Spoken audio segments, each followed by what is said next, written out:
Good morning. Happy Friday. This is Jeremiah Gibson, Executive Director of NEAFAST at the New England Association for Family and Systemic Therapy. I'm really excited to be joined with 5 other therapists, parts of our organization this morning. I want to introduce everybody in a minute, but also wanted to give kind of a heads up for what to expect over the next hour. We're going to talk more about the New England Association for Family and Systemic Therapy and how NEAFAST could be a professional home for you, and some of the things that we're working on in 2020, some of the changes that we're making, and I have a PowerPoint that I'm going to show here in a bit to kind of guide us through this. But I'm also really excited to be joined by 5 other people. So the other part of this is that we're going to have a dialogue about some of the content on here.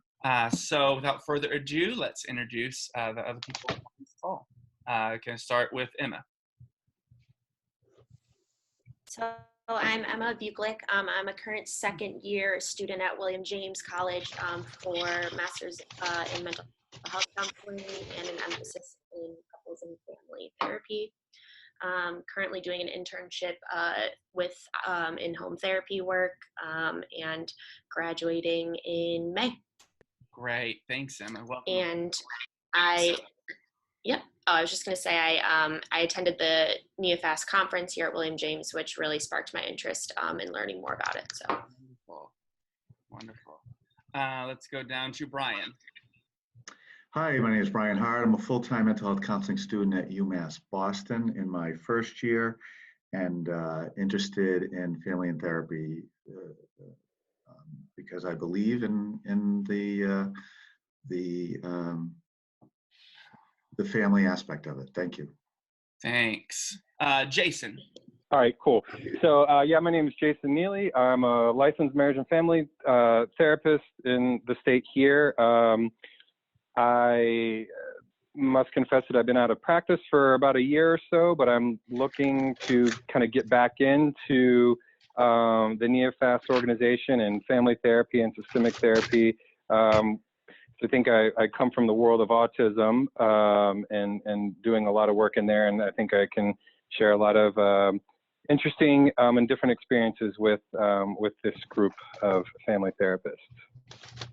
Great, thanks. Let's go to Mike. Hello, Michael Lynch. I'm the vice president of NEAFAST, and I've been a marriage and family therapist for going on about a decade now. Came from California and worked through the licensure process to get licensed here in Massachusetts, where I grew up, and I do a lot of family and couples work, and really enjoy it. Great, thanks, Mike. Stuart, I'm unmuting you, and go for it. Hi, I'm Stuart Moskowitz. I'm the current treasurer of NEAFAST. I've been a board member since August of 2019, a longtime member of AAMFT and the former MAMFT since 1991.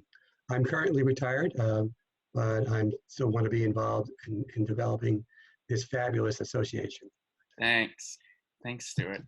And I'm Jeremiah Gibson. I am the executive director of the New England Association for Family and Systemic Therapy.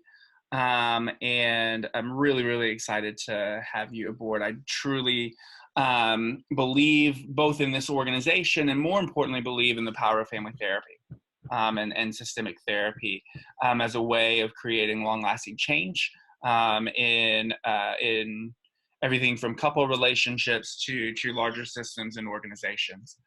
So I think that we have a lot to offer, and I think that we're in a really good place in Massachusetts, and a place that seems really interested in investing in mental health care. So we're a membership organization of professionals dedicated to the advancement of family and systemic therapy through advocacy, networking, and education. Those 3 words are really key for us. When we think about advocacy, the first thing that we're thinking about in terms of advocacy is policy. How can we establish larger systems that value family therapy? We're thinking about employing agencies. How can we advocate our services to agencies? Mike, I know that you've done a lot of work with agencies with South Bay. Actually, Mike, can you speak in a minute about how NEAFAST has the capacity to reach out to agencies? So, yeah, I mean, I think that there's a lot of people in the agency world. I was one for about 6 years, and I was a supervisor at South Bay and Lowell. And a lot of people in the agency world feel very isolated. They feel like they're working in silos and that they don't have the support that they need. And I think this organization can work really well with networking, connecting people for peer-to-peer support, understanding of best practices, and interventions, ideas. I think that working in isolation is never good when it comes to therapy. Yeah, thank you for sharing that. We're just thinking about other systems as well, hospital systems, insurance panels. Obviously, I mentioned that earlier. There's a lot of players involved in the mental health world that are possible for us to collaborate with. And of course, we want to advocate to the public. We'll talk about this a little bit more when we talk about our strategic plan. But we want to figure out how to engage the public in the work that we do and let the public know both what family therapy is, how family therapy is distinct from other types of therapy models, and how our expertise as family therapists, as relational therapists, can be valuable, meeting their needs. Let's think about the second word, networking.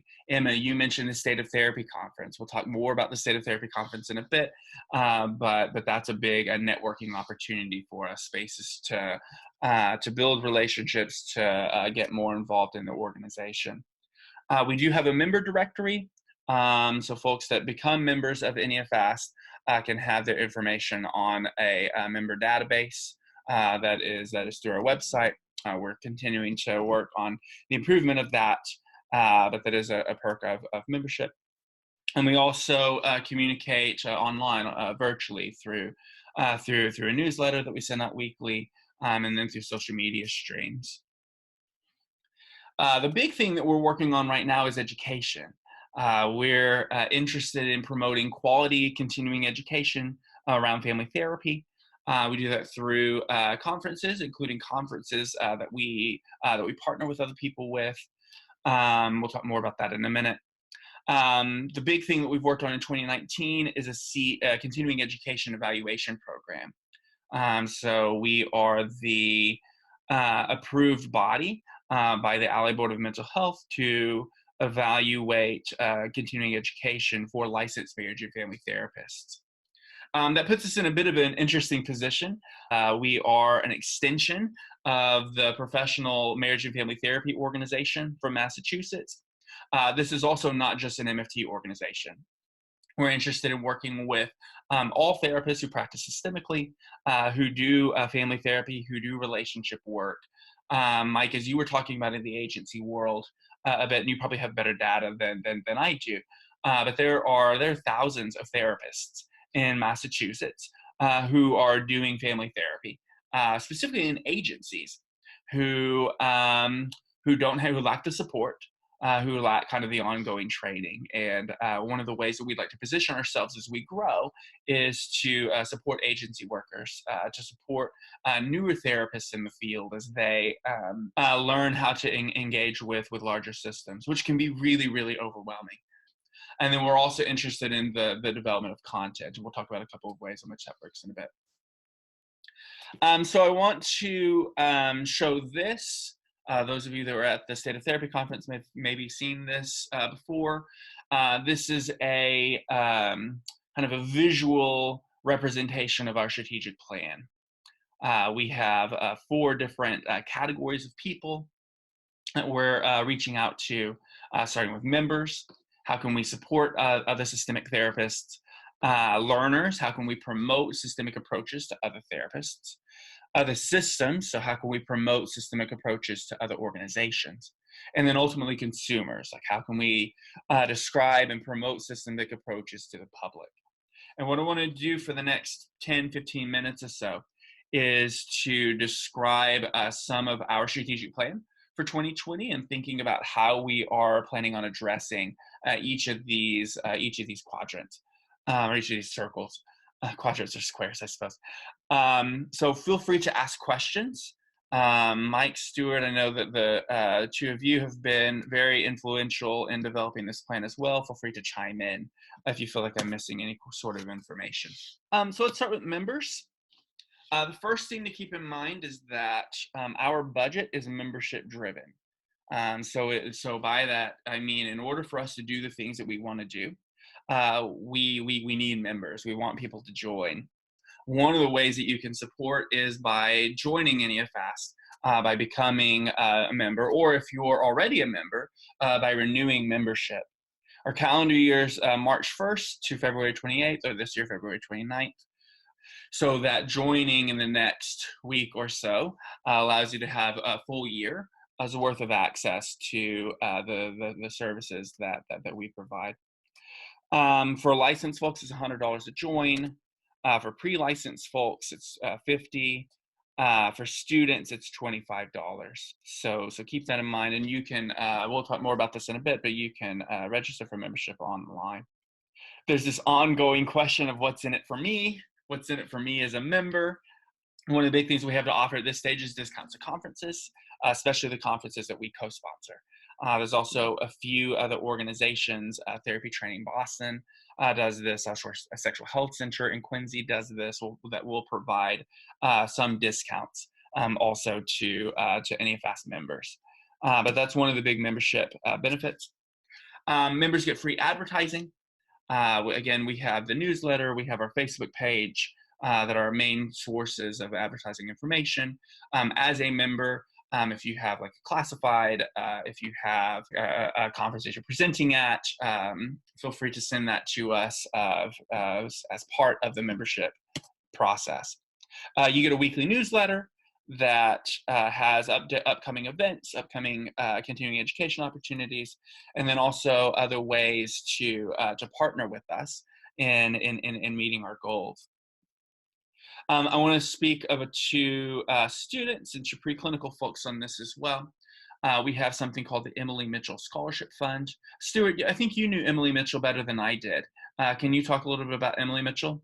Well, Emily Mitchell is the creator of MAMFT. She was one of the founding members. She holds the licensure of 001. And she was on the licensing board for many years. She absolutely was the bedrock of MWMFT. She also was a supervisor besides a clinician, and I had the ability to work with her under the WMFT approved supervisor, and I took a course with her, so I know her way back from mid-90s. So one of the ways that we want to celebrate her is by providing a scholarship fund.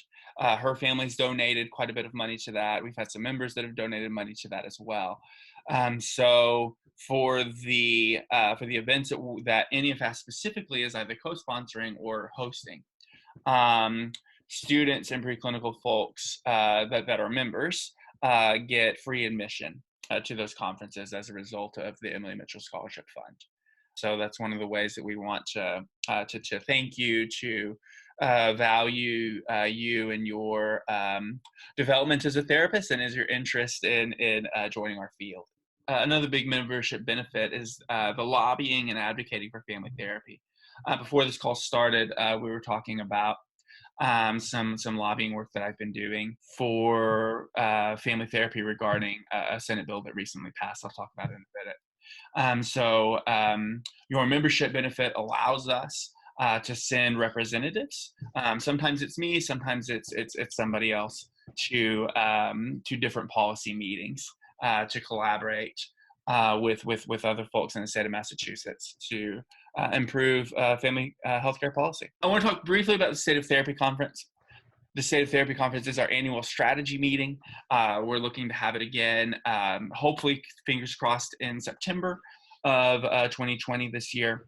We had our initial one in 2019. Emma, I'm curious if you could talk a little bit more about what was meaningful for you about the State of Therapy Conference.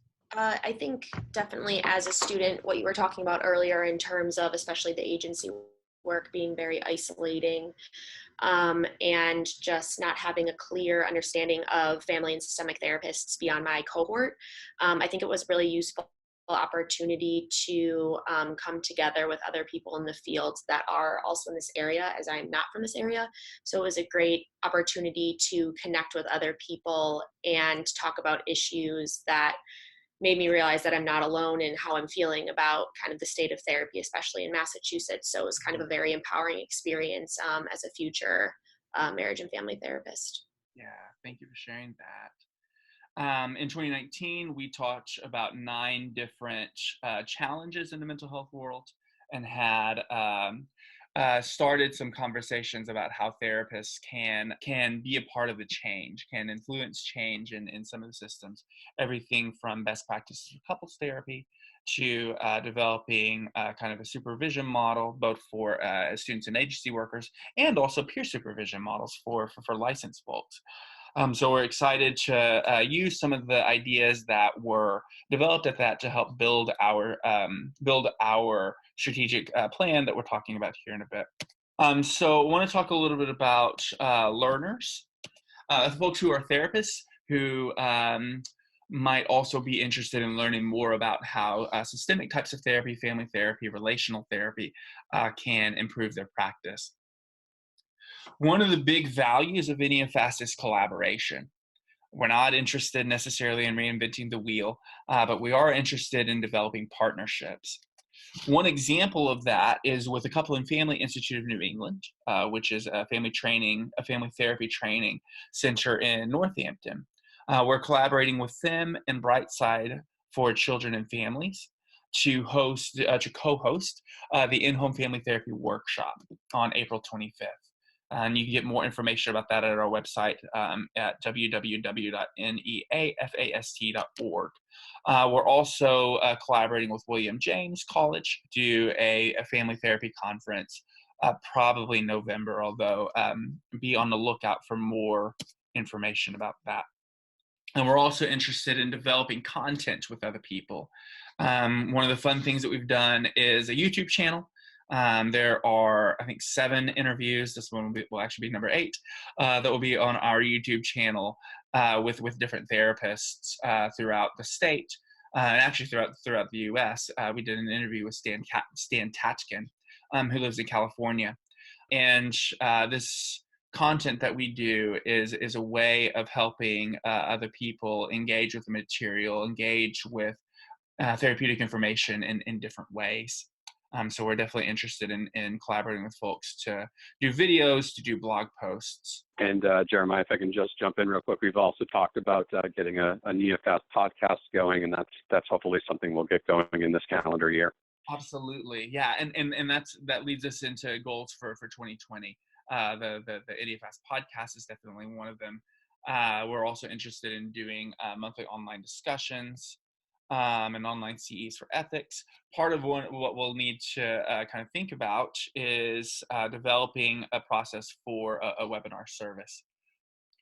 We're interested in engaging with other systems, and that is a super vague term because that could be like everybody.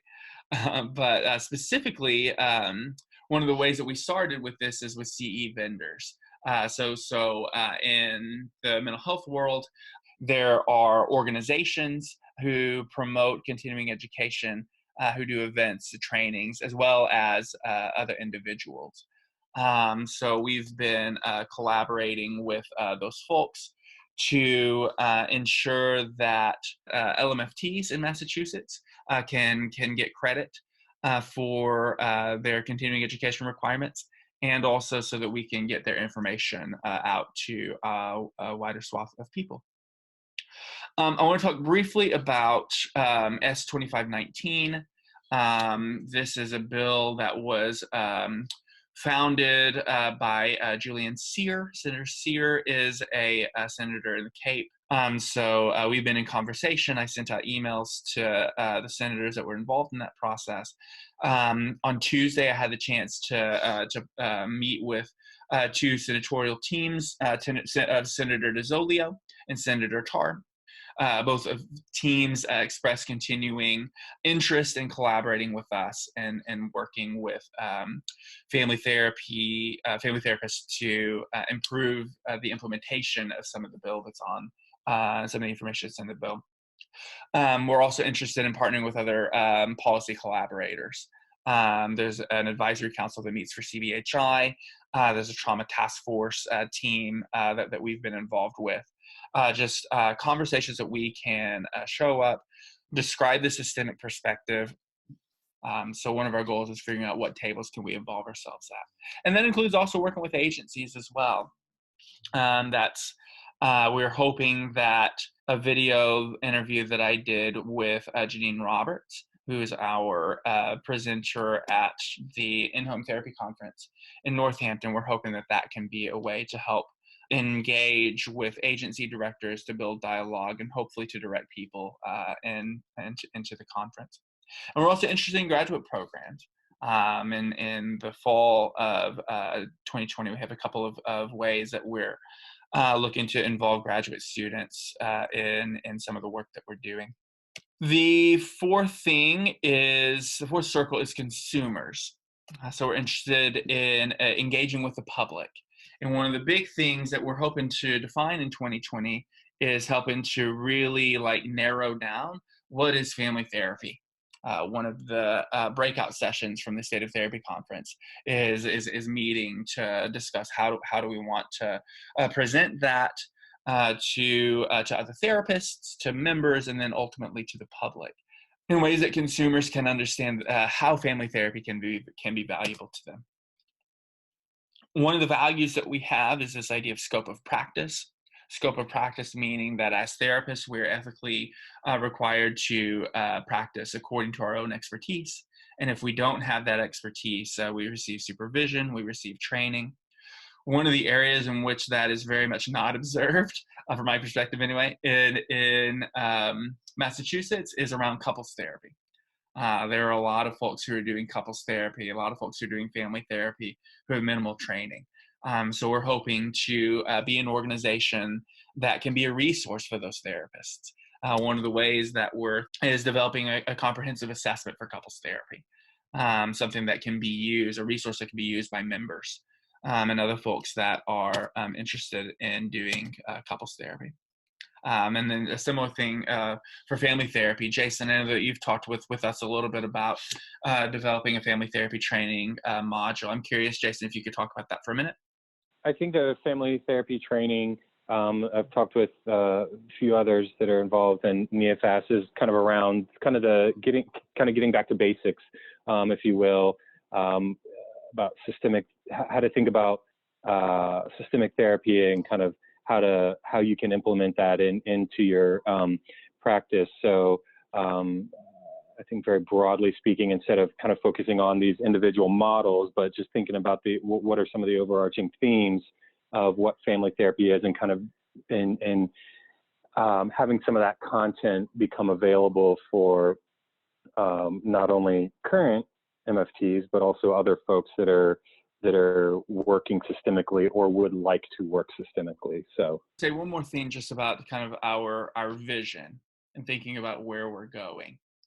We want to be a professional organization that promotes best practice for family and relational therapy. I want to mention one of the things that we're beginning to talk about is a research journal. So we're hoping to, in the next few years, this is probably a 3 to 5 year plan, find ways where NEAFAST can be a landing spot for that information to share with other therapists. And we're also hoping to grow the state of therapy as well. So I want to push pause here. There's part 2 of this conversation in a minute, but I'm curious if there are any questions about the strategic plan. I'd like to weigh in on some additional information. Go for it. Well, one of the major changes is that we now have an executive director. We're going to talk about that in a minute. That's part 2. Okay. So, and also how to maintain a sustainable budget, financial budget, to maintain the program. Okay. Absolutely. And one of the main ways that we can sustain the financial budget is through membership. in order for us to to implement this, practice this, we definitely need your support. Definitely, and one of the ways that you could support is by joining NEAFAST. For those of you that are watching this on YouTube, feel free to type in questions, and we, either myself or my colleague Lindsay Swan, who I'll introduce in a minute, we'll do our best to answer those questions. Stuart, you were talking about some of the organizational shift that we have. Recently, we made a little bit of a switch between the board of directors and now an NEAFAST operations team, which includes an executive director, which is currently me. Stuart, I'm curious if you could talk a little bit more about our decision to create those two different teams. Well, it's a measure of our growth that we can sustain more completely and be more responsible to yourself, Jeremiah, who has been acting as president and actually / executive director. Right. So we separated that. We have a new president of the board, Rick Hendricks. Many people know him from being the past president of the MWMFT, and he has graciously accepted that responsibility. And Mike Lynch being the vice president, and therefore designating Jeremiah as the new executive director. It's really going to free him up, and again, being financially responsible to him for the thousands of hours that he's done this gratis, and we feel it minimally we can give him some financial remuneration for the tremendous amount of work, as you see, because most of what he's presenting has been created by him and a few others, but mainly by him. And I've been a strong advocate for an executive director position, and I hope that it'll grow the organization and give him the power to expand our operation, and also therefore maybe making him much more part-time to full-time executive director. Yeah, thank you, Stuart. One of the other important things about this is the development of a checks and balances system. When you have a president who's also the executive director, there's really not that process that's there. So being able to separate those two pieces out gives the board of directors then the capacity to develop vision, to help implement the mission, to help see that the NEAFAST bylaws are being followed, our policy handbook that's being followed, and then to help me implement that and future folks in the operations team to implement that as well, and to do that in as ethical of a way as possible.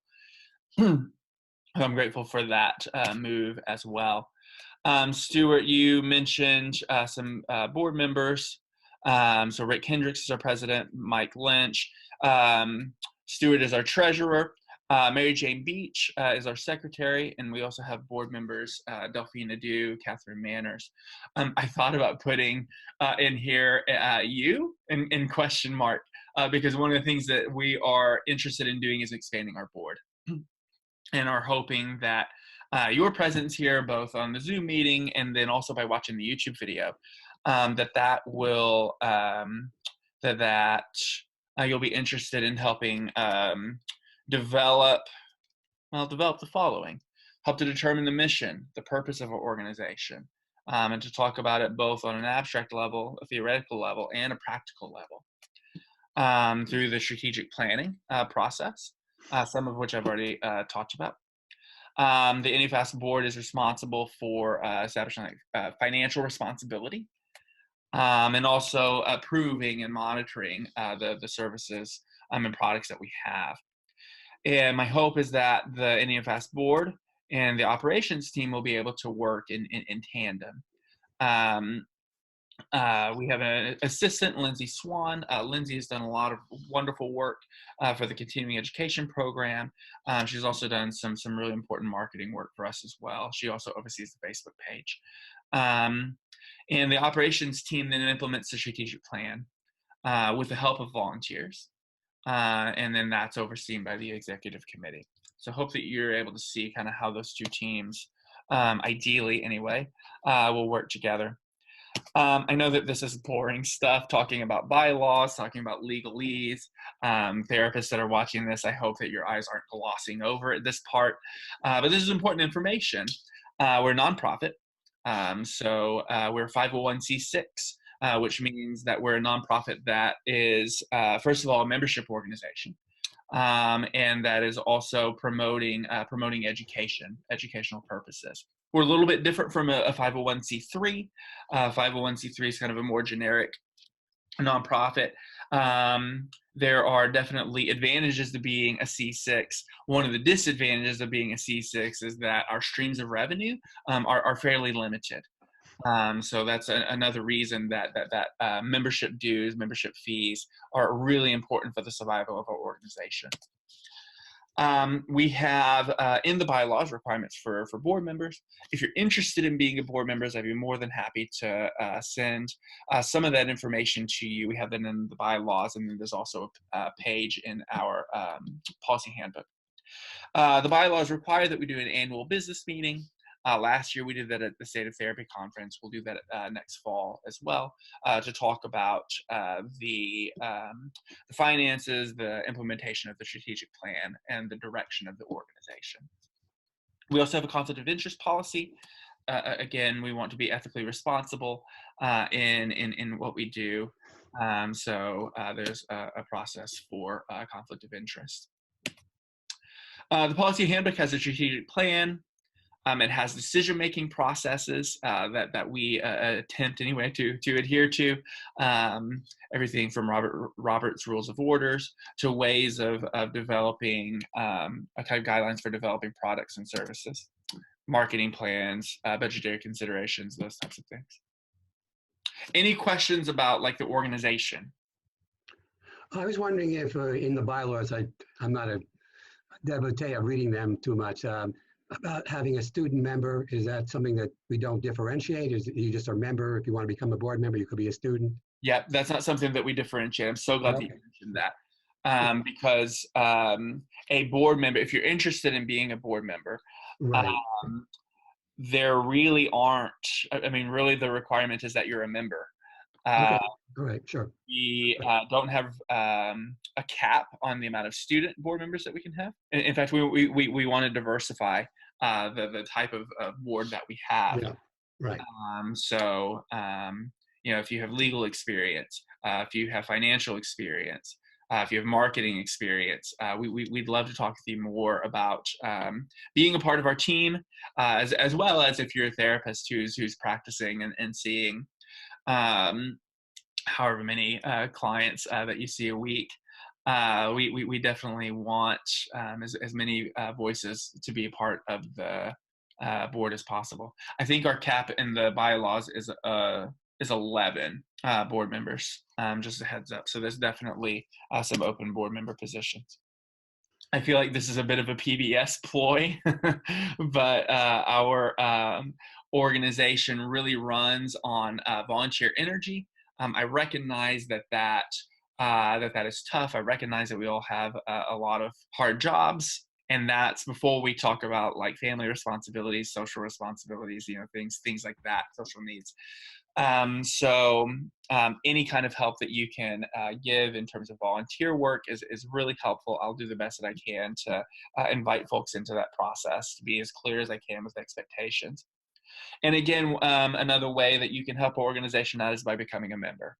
On our website, www.neafast.org, there's a couple different places that you can join NEAFAST. In order to do that, you got to create a username. There's a registration form to complete as well. We try to do everything online. We do have a mailing address, but we also have a fantastic online membership management system that allows us to store data and stay organized and keep everything in one secure, centralized location. Oh, one of the goals for 2020 that I have is expanding the users only section of our website. So if you're interested in being a new board member, we do 6 board meetings a year. We may condense that to 4 as our organization becomes a little bit more organized. The last 2 board meetings we've done over Zoom. I am an enormous fan of Zoom. One of the hopes is that you'll participate in one of the committees. and the committees get developed through the State of Therapy conference. I mentioned two of them: couples therapy, supervision. We had one on in-home therapy. Emma, what were some of the ones that you participated in? So I participated in supervision, the IHT. Yep. I also focused on the agency one, even though it was at the same time as supervision, but I received the emails from that one as well. And then also the conversation around kind of the state of the world and how that impacts our work as therapists. Yeah, definitely. Having difficult conversations. And one of the other goals then for a board member would be to build collaborative relationships with members. We, as a new organization, one of our primary goals is getting our name, getting our brand out there. Not to sound too businessy, but one of the ways that we can do that is by developing relationships with members and other what we call strategic partners. Strategic partners are folks who are doing really, really good work, who are incredible therapists, who are serving really challenging populations. We want to build relationships with those folks. And then, as mentioned earlier, the maintenance of the strategic plan and the budget would be one of the goals of the board member.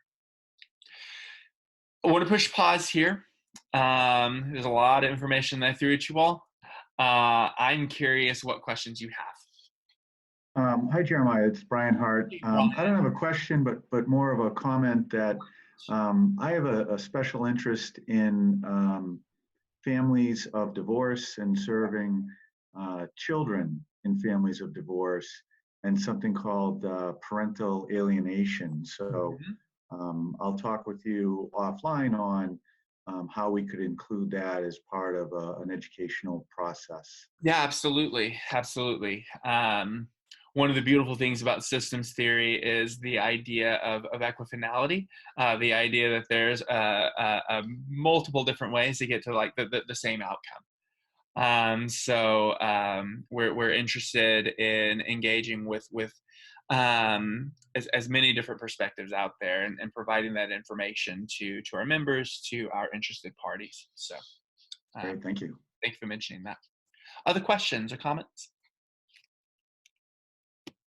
The only comment I would have in the idea of networking, if you're not interested right now because of your own life or responsibilities to join NEAFAST, to become a board member, I beg you to talk to other people about it. Maybe you know somebody who this is a second career for them and they're a student, which I discovered at the State of the Therapy conference, is there are many people going into the field as their second career or maybe their third career, and may have the time and interest to expand and become a board member or become a volunteer. So I just, the people on board here to spread the word, and that's how we work, you know, and how networking works is through talking to other people and then referring them to the website. So I throw that in as a plug. Wonderful. Thank you, Stuart. So I wanted to give contact information for 3 different people, for Rick Hendricks, the president, for myself. These are personal emails that we have. And then Lindsay Swan. Again, Lindsay is such an important part of our organization. You can reach her at the info@neafast.org. Thank you all really for joining us today. Again, if you have any additional questions, feel free to reach out to me. And I would love to have you guys on board.